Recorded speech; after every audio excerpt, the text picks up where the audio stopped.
नमस्कार मंडळी सगळ्यांना. Welcome back to your YouTube channel G K Komal blogs.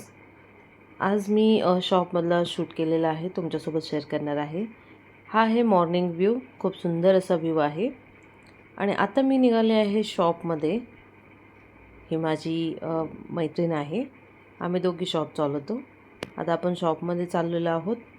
आणि आज मी इडली ची रेसिपी किंवा इडली आम्ही कशी बनवतो शॉपमध्ये ते तुमच्यासोबत शॉर्टकट शेअर करणार आहे. हे आहे इडलीचं भांडं.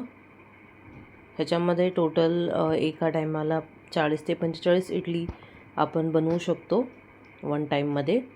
आता मी हे असे इडलीच्या भांड्यामध्ये भरून घेत आहे.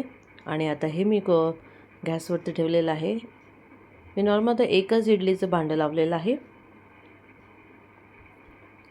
तुम्ही बघू शकताय खूप सुंदर अशा इडल्या झालेल्या आहेत. आता आपण याला 10 ते 15 मिनिट ठेवलेलं होतं. आता ही आपली इडली रेडी झालेली आहे. ह्या भांड्यामध्ये इडलींची साईज मोठी येते. आपल्या जे घरगुती जे इडलीचं भांडं असतं त्याच्यात इडलीची साईज छोटी येते. हे हॉटेलसाठी वगैरे बेस्ट आहे. हे तुम्ही नक्की यूज करू शकता. आपल्या इडली रेडी झालेल्या आहेत. आणि हे इडली गरम राहण्यासाठी आम्ही हॉट स्टीमर टाईप आहे, त्याच्यामध्ये इडली गरम राहतात. चला तर भेटूया नेक्स्ट ब्लॉगमध्ये. Thank you for watching.